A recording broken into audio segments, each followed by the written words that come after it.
play and call it work.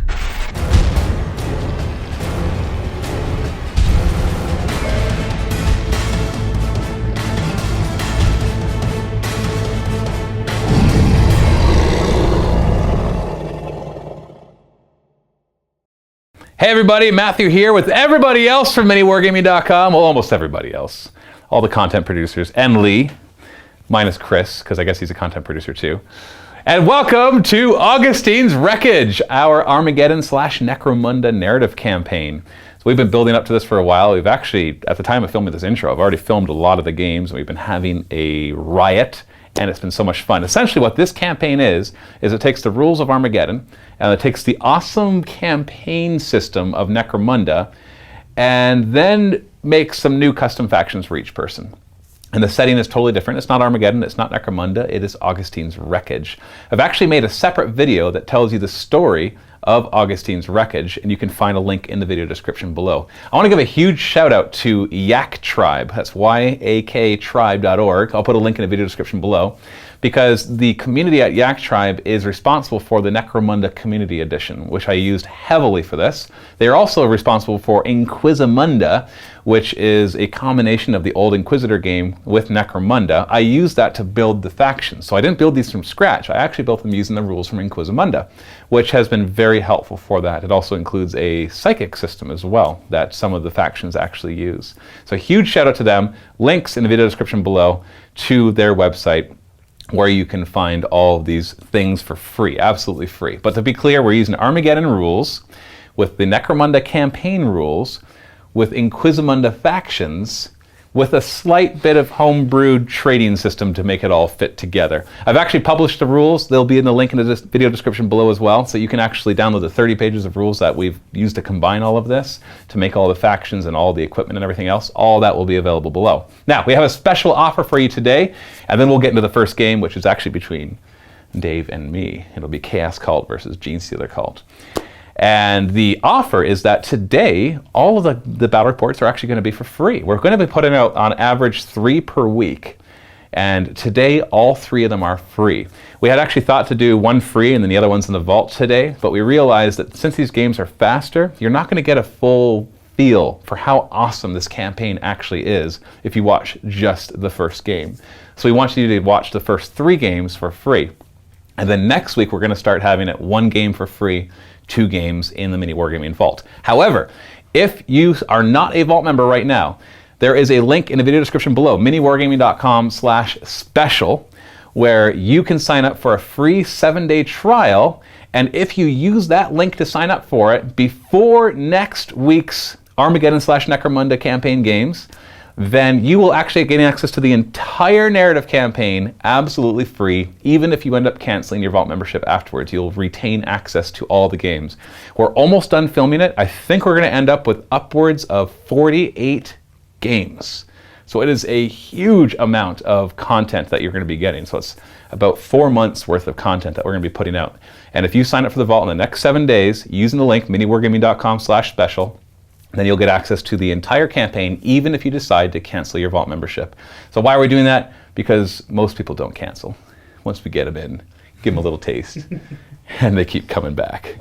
And so we just want you to try it out. And it allows, obviously the Vault is what allows everybody here to have a job. So everybody say thank you, Vault members. Thank you, Vault members. It's true though, it actually is true. We even got a couple new guys. We got Luca and Colin, who just recently started, because the Vault members have grown, and so that provides us with more revenue. So we're able to hire more people and make more content, which is awesome. So thank you so much for that. But I'm gonna stop rambling here. I know this is a very long intro. Check out all the links below. 3 games for free today, including the one right here that you're about to watch between Dave and me. On this side, we have the Hydra Brood. This is a Genestealer cult kill team, and their background is that they were miners, not like underage people, but you know, they worked in the mines. And they were basically working in the bottom levels of Augustine Station when it went down, but they had been building up an uprising and taking over everything, just basically like the Genestealer cult that you see in the rule book itself. And so they're called the Hydra Brood because the patriarch has been killed. I don't know if you remember in Augustine Station, so spoiler alert if you haven't watched this one that's almost 2 years old now, that their patriarch actually was killed in the Death Watch campaign. And so maybe a new one's forming, maybe it's not, but right now, this Magus, and there's actually a Primus and an Icon Ward too that I can actually add to these guys, and so they're not part of my kill team because I couldn't afford them, but they are out there, so you might see them join on later on in the campaign as I gain more income. But right now it's being led by the Oracle, my level 2 Psyker Magus, who is armed just with a club. We're just going to count this staff as a club, and they are allowed to take mutations. A lot of these things are going to be kind of all over the place for rules, and so I'll just tell you what they do, and if you want to look up the rules, and we borrowed a lot from Inquisimunda and from the Necromunda Community Edition, so that's where all the rules can be found. But he basically has chameleonic skin, so his skin changes colors, and he's adapted that into the cloak as well, which gives him +1 cover. So if he's supposed to get -1 cover when he's being shot at, then it's -2, and -2 becomes -3. And so we rolled for some psychic powers, which you'll be seeing used. And then we've got 4 neophytes right here. They're a basic trooper. If you're familiar with the Necromunda gangs, and this is essentially the leader, these are your gangers. This is a Juve. These are our heavies. And then I have some special guys that I added to each faction. So we got 4 neophytes, all just armed with autoguns. We've got 1 initiate, it's Victor. Victor's the name of the initiate. He's got a knife and an auto pistol. And then we got the Beast, an acolyte, who's also a trooper, so he still counts as a ganger for senses of like experience and working the territories and all of that afterwards. So the acolyte's really cool because he has 3 arms. He has the mutation that gives him the extra arm and also the rending claws. And I gave him chameleonic skin as well to make him blend in a bit more, and an auto pistol just to give him the extra attack and close combat and a bit of shooting. He is rather costly. He's 155 points as opposed to the 80-point neophytes and the 45-point initiate. Then I have 2 of my specialists, 2 heavies. We've got out front, we've got Gabriel. He is my heavy with a flamer. And then I've got Rockhound, my heavy with a heavy stubber. And so they're my specialists in the group. Total of 9 guys, which should help my income at first. And that is the Hydra Brood. And here we have the Brotherhood of Cain. You're looking at Cain right there. He is the sorcerer in this. He's a level 2 sorcerer. Cornelius Cain. He is a Chaos Space Marine. He was a Chaos Space Marine. Now he's a sorcerer. And his armor has degraded. He no longer has power armor. He has heavy armor. And he has succumbed to the whispers of Tzeentch. He has the mark of Tzeentch. And Tzeentch has promised him that if he collects a warband great in size, that he will be given even more gifts of Tzeentch. He's pretty charismatic, so he's attracted this rogue psyker. And Cain has promised Ludwig is the name of this psyker, who's also level 2, that he will protect him, that he wasn't going to be whisked back on the black ships to be fed to the Emperor, but he will be under his shroud, under his protection. So he's actually, he feels that he's been granted freedom from Cain, and that's why his allegiance is to him. And once they reach 18 followers, 18 cultists, then the powers of chaos will be unleashed, and that's what this warband will be. That is their overall goal. All of these cultists and novitiates and heavies, they are all part of Cain's brotherhood, and they have succumbed to the whispers of chaos because that's what speaks to them. Now these 5 over here, these are cultists. They are equipped the exact same. They have auto guns. There's 2 novitiates over here. They have knives and auto pistols. And then we have 3 heavies. We have 2 flamers and 1 heavy stubber. For our very first mission, we're going to be playing on this awesome table full of all sorts of new Games Workshop terrain. Lee, with the help of Luca and Colin, and I think, did anybody else help him? I can't remember. But Lee was the principal person in that. Rob helped him too? Yeah. Worked really hard to get this all done, so he actually magnetized a lot of it too. A lot of it comes apart and is modular. This is an awesome set of terrain, by the way. I can't recommend it more. And then we got some other pieces too, that like Greenleaf Terrain made these. And I think, but the rest of it, oh yeah, and these ones here, I'm gonna unfortunately not remember which ones of those are from, so I apologize. Somebody can put it in the comments. But the rest is Games Workshop for the terrain itself, and then we have GameMat.eu for the mat. And essentially, we're gonna be doing a really strange scenario. We rolled random scenarios for the first one, so nobody got to pick. After we've all played one game, we'll start to do the regular Necromunda rules where you roll and then pick. But to start off, we're doing the shootout, which I'll explain the rules as we do it, but essentially we only bring a portion of our team and we just march towards each other, not shooting. And the first side to shoot, the first side to lose their nerve, and you actually roll tests. It's not a leadership test, they're interesting tests that you roll. And the first one to lose their nerve and shoot, the other team actually gets a bunch of bonus experience because of that, and then you just kind of play out the scenario. So it's a very strange scenario, And so you're just going to have to kind of run with it and realize that some stuff in Necromunda is just that way. But I'm looking forward to trying this one out. So we're going to set up, and then I'll explain the rules as we do it. In the shootout, you roll to determine how many guys you get to bring. If you roll a 1, 2, or 3, you get to bring 3 guys. A 4 or 5, you bring 4. And a 6, you bring 5. We both rolled 3 guys. You randomly select those 3 guys. You don't even get to choose them. They happen to be who is going to market or who's near the settlement. Essentially, the narrative behind the scenario is that there are certain areas on Augustine's wreck where you're not supposed to fight. There's kind of like this uneasy alliance, like this is a trading area, or this is like more like a throwaway. So you're not supposed to fight there. But these guys happen to go across each other, or come across each other, and they want to shoot each other, but they're not allowed to. So you deploy them 16 inches away, and we'll talk about who came in a second. And then there's actually no turns right to begin with, like no player turns. Each turn, like game turn, we both move an inch closer to each other, not into cover, and then we both roll for our nerve. The way that works is we both roll a d6. 6s are 0s, so a 6 is a good thing to roll. Everything else is just what it is, and it's cumulative. So if I roll 3 the first turn, then 4 the next turn, that means I'm up to 7. And then if I roll 3 again, I'm up to 10. And as soon as somebody crosses 15, as soon as they get 15 or higher, they have lost their nerve first, and they go for their weapons first. And the other team gets some bonus experience, which we'll talk about when it actually happens. And then we both have a fast draw phase where we do a bunch of rolls to see who actually gets to fire in what order. And then we roll off to see who then just goes first, and then the game continues as normal until somebody bottles out. But since we only got to bring 3, it's a really, really weird first scenario, especially for our entire campaign. It's a weird scenario to get for the first one. Dave rolled, and he got Kane. Kane, my leader. I lucked out there. I got the sorcerer, and then Or maybe you didn't luck out because or maybe he'll die, and then that's bad for me, right? We don't know. But then we got a heavy there. That is Boris. He has the heavy stubber. He's right beside him. And then we have Rufus. He's a cultist with the autogun. And they were all heading to the market or leaving the market. I was going to the market too. I've got the Beast, who is looking for some new nail files to file his rending claws to make them even sharper. We've got Gabriel with the Flamer, and he was looking for some more Promethium. He's not out of ammo yet, but maybe, I don't know, maybe after his first shot he'll run out of ammo because you have to roll for ammo every time you use a Flamer. And then I got Macbeth, who's a little slightly higher charismatic than these guys, so he's really good at bartering. Not actually in-game, but just for fun, because his name is Macbeth. And that is the 3 guys on each side. So it seems a pretty good match. You've got a heavy guy, which means they actually have a rule against them for being able to fire faster in the fast draw phase. You got your leader, who's awesome, obviously.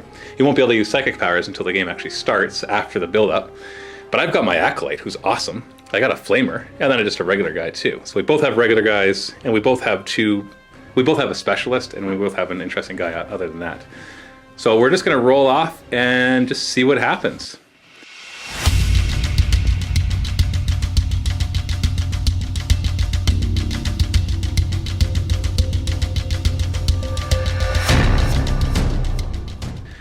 We have to do our build-up first. So each turn of build-up, we both move an inch. We'll just guesstimate it, because it really doesn't matter, because it's equal, essentially. And then we roll for our nerve. So I got a green, Dave's got a black. 3, not bad. 6. Oh, you got a 0. So I'm going to keep track of it on this D20. So Dave's at a 0, so he doesn't even show his yet. Where is the 3? There we are. 3. The first of 15 is a bad thing to go up. Then we move another inch.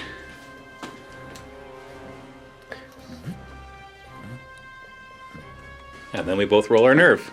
4, 2. I think I'm going to lose my nerve first, unless I get lucky. And move another inch. Don't lose your nerve. I'm going to lose my nerve. I wanted to be in flamer range. 5. Oh, that's the worst you could roll. Oh! I think we've only got one more turn before I lose my nerve. Essentially, the person who doesn't lose their nerve, all their guys get a bonus experience equal to the difference in the score. So right now, Dave is 5 behind me with his being at 7. And so he would, like, let's say this is where it was, he'd get 5 extra experience for each guy. So it's a lot of experience. Move another inch. Oh boy, it's getting tense. I roll 3, 4, or 5, I will break my nerve. Yes. 1, Oh. What do you roll? 2. So you're up to 9. And I am up to 13. So I could still win, because I could keep rolling 1s and 6s. Come on, Flamer. And nerve, if I roll a 2, 3, 4, or 5. Oh, okay, you gotta roll yours too to see where you get. Oh, 0! So that brings me up to exactly 15, and you're at 9. So each guy is gonna get a bonus 6 experience. That's nice. Now that we're basically in the fast draw phase. So the way this works is you go through each model, you roll a d6 and add their initiative. Now everybody on the board here is initiative 4, so we're just going to ignore that. That way we can just keep our d6s on each guy. You get a +1 to the die roll if you're only carrying pistols and hand close combat weapons. So this guy, for example, will get +1 to it. And you get, and you're a sorcerer. And you get -1 if you're carrying a heavy weapon. Boris is. Which was Boris. So Boris will get a -1, these two will get a +1. And then you go from highest to lowest, and anything that is equal, they fire simultaneously. So I'm gonna quickly roll for my guys. I'm gonna go top to bottom here. So we've got a 2, a 5, and a 6, which actually becomes a 7, but I can't change that to a 7, so I'll just have to remember that. And then Dave is gonna roll his. You're gonna go that way? I'll go this way. Okay, so Rufus is a 5, nice and high. Your sorcerer. 3, so that becomes a 4. Yeah. And then your heavy is 1, that becomes a 0. So he's last, so you can just put the 1 there.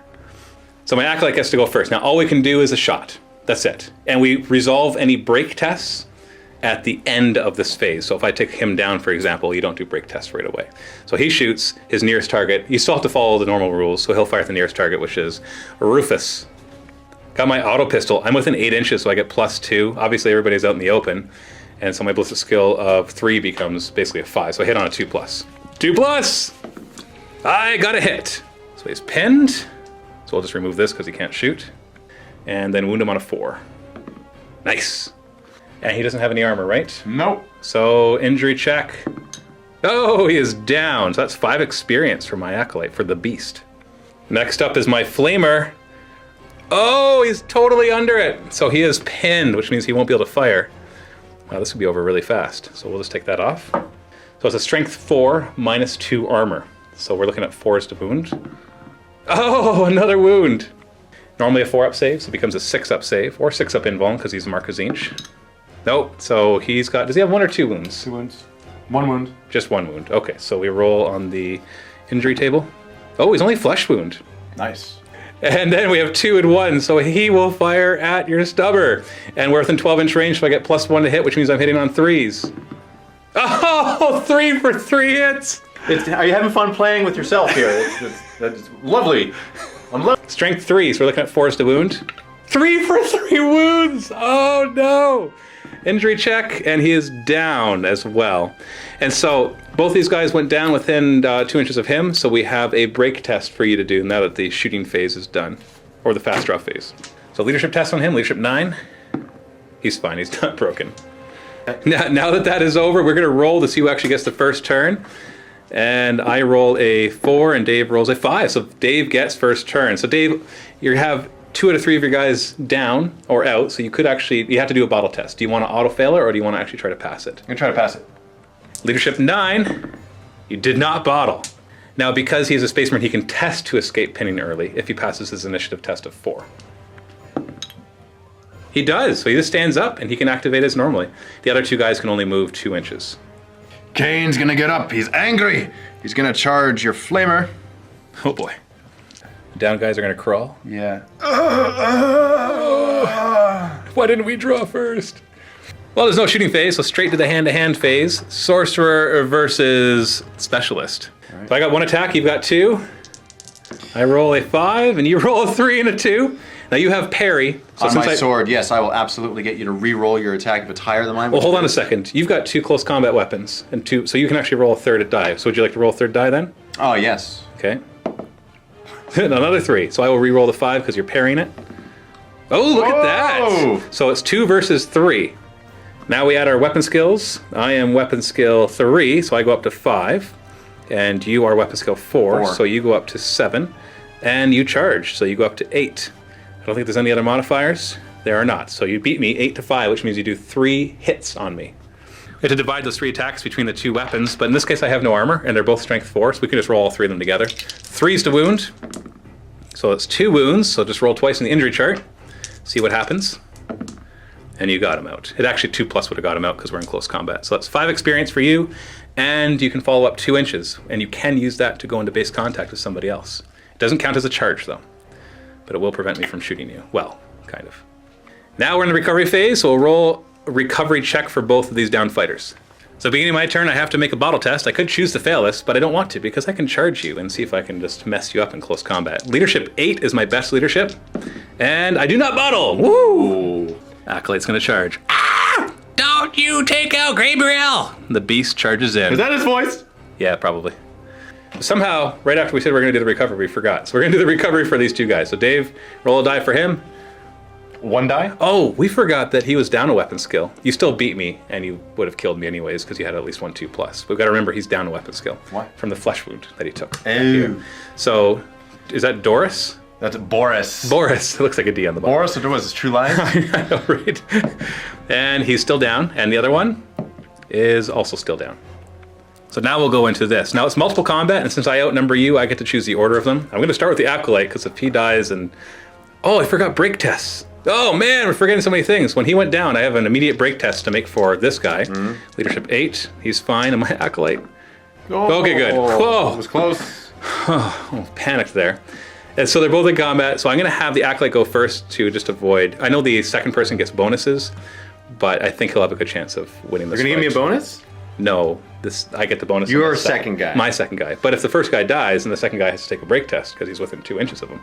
So I think the Acolyte has a better chance of taking out your sorcerer. I got 2 attacks. I've also got 3 arms, so I actually get to add 2 more attacks because I'm using my knife, my rending claw, and my auto pistol. So I have 4 dice here. Oh, we got a critical because I got 2 6s. Go ahead, Dave. You've got 3 attacks. Roll your 3 dice. And oh, you got a 5 and a fumble. Oh. Now you do have parry. Yes. So you can force me to re-roll 1 of the higher dice. Well, what's the... No. Yeah, because double 6 gives me a critical. Oh, yes, then I will. So now it's... Again, I could have rolled that to a 1 and got a fumble. So you definitely want that. So Dave, you got 8. Because you got 5 plus your weapon skill of 3. Corn wants it. Yeah. And I got your fumble. And I charged. And my weapon skill is 4. So I'm up to 12. So I beat you by 4. So I hit you 4 times. I got 3 weapons though, and I do have to roll them individually because you have a 4-up armor. So I have to put them separately between rending claw, sword, or knife, and auto pistol, and then I get to choose where this one goes. So I'll put the auto pistol on the rending claw because it's my best AP.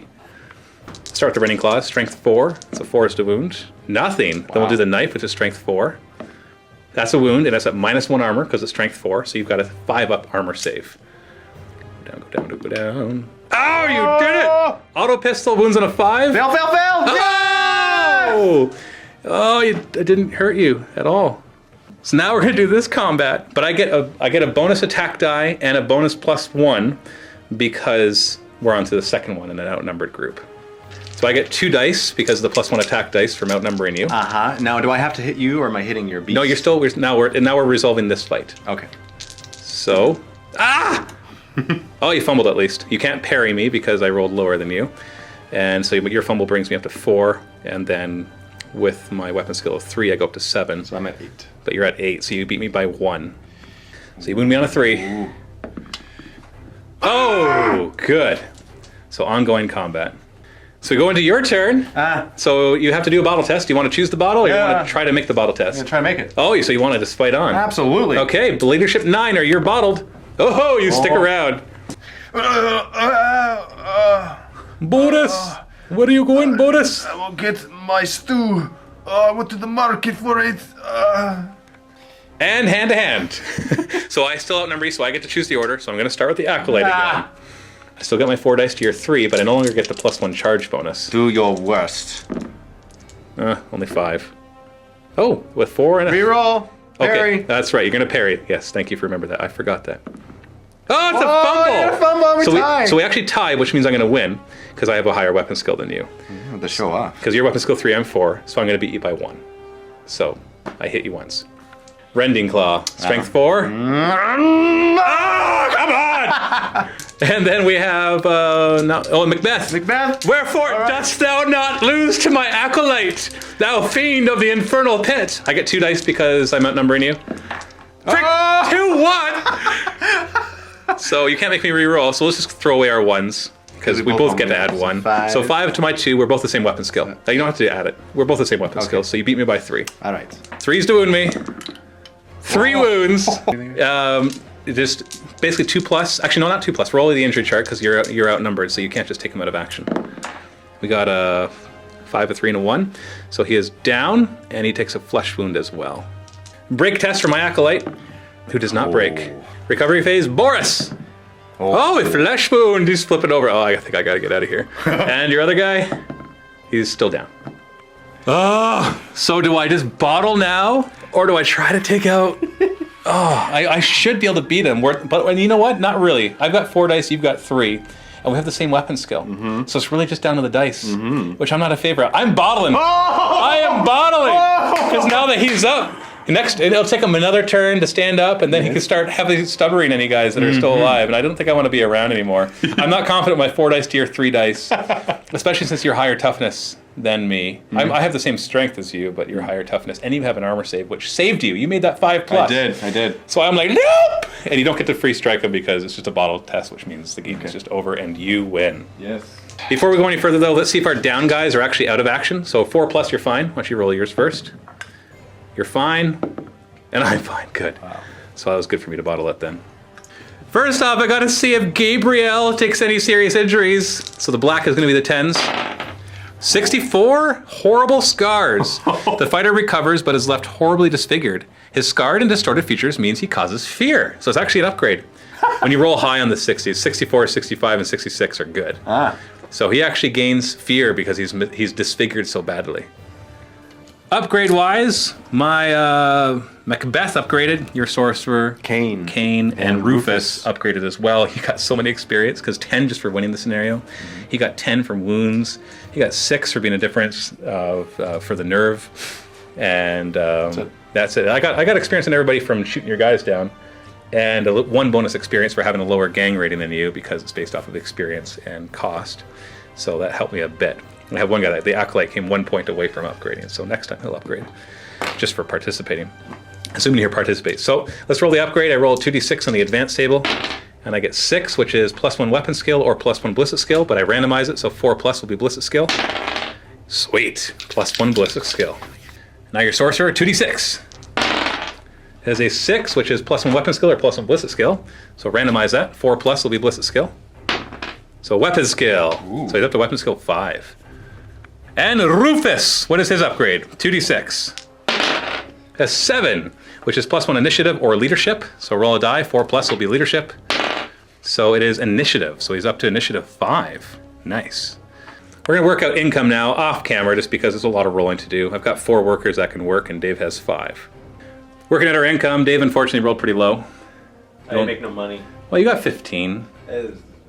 Yeah, you rolled double 1 for the 2 places that you can actually get D6 times 10. I can't even buy an initiate. Yeah. So, and you sent 2 guys off to look for new territory, which we have, it's a new mechanism or mechanic for this campaign. You roll 2d6, you have to get 10 or higher. There's bonuses, like for every extra guy you bring with you, you get +1. If you won the previous game, it's +1. You can go download the PDF, it has all the things there. He rolled a 7, needed an 8, because he had +2. Should have brought one more guy. Yeah, 1 more guy. Actually, he did nothing anyway. Yeah. Yeah, and in the end, you didn't get much income. And so you're not going to do anything with that money then, right? No. We rolled for our settlements. We didn't get any extra free recruits. And then I got 55 income. I did half decent. I rolled a 6, 3, and a 1 for my income, like my moderate income ones. And then I went to the market, and I found some rare items. I found a hand flamer for sale, and so I bought one. And I also found some Dark Eldar Venom, which you basically you upgrade any weapon to have rerolling to wounds. And so I bought some venom for the rending claw of the beast, and I bought a hand flamer, which I'm probably going to give to Victor, because he's an initiate with a ballistic skill 2, and so having a hand flamer would be awesome. Is his last name von Frankenstein? No, it's just Victor, man. Okay. Victor Man. No, Victor of the Hydra He's Brood. not a beast. Victor Hydra Brood. Hydra? Brood. Hydra Brood. Oh, he likes water? No, Hydra. As in doesn't like like the multi-headed snake. Not Hydro. Not Hydro Brood. Snake. Not Hydroplanian Brood. And so that's it for that one. We're going to calculate our gang ratings, which you'll see in the next game that we play, and we'll have all our upgraded models and everything to go. So you can go ahead and watch the next 2 games, which are actually going to be for free. This first week, all the games for today are free, and they'll be in the link in the video description below. And in the ongoing weeks, it'll be the first one is free and the other 2 are in the MiniWarGaming Vault. But because these games are so fast, we wanted you to get a good taste of what they're actually like. Not just quick shootouts like this one, where we spend more time in the after game than the actual game. And so go ahead and check them out now. They're totally free. Hopefully you'll sign up for a free trial to the Vault to help support us so we can continue making more of these and show us. It's basically your way of casting a vote that you want them. is to sign up for the Vault at the link in the video description below. And then starting next week, Vault members will get 2 extras on top of the one that's out for free. Thanks so much for watching. Stay tuned for more Armageddon, I don't know. Necrogeddon for the Augustine's Wreckage. Happy Wargaming. Thanks so much for watching this game of Augustine's Wreckage. A big reminder that if you're not a Vault member, now is the time to become one, because if you go to miniwargaming.com/special, there'll be a link in the video description below, and sign up for a free 7-day trial to the Mini Wargaming Vault, you'll actually get access to this entire Augustine's Wreckage narrative campaign for free, even if you cancel your Vault membership. So that means if you decide you don't want to keep it after the 7 days, you can cancel it. And as we come out with the rest of the episodes, which is going to probably be close to 48 episodes, you get access to all of them for free. Not just the ones put on YouTube, but the ones in the Vault as well, even if you're not a Vault member. And we're hoping that this will entice more people to try it out, because most people that try out the Vault end up keeping it, allowing us to fund everything and everything else. But even if you don't have any intention of keeping it, take advantage of this offer while it lasts. miniwargaming.com/special. Happy Wargaming.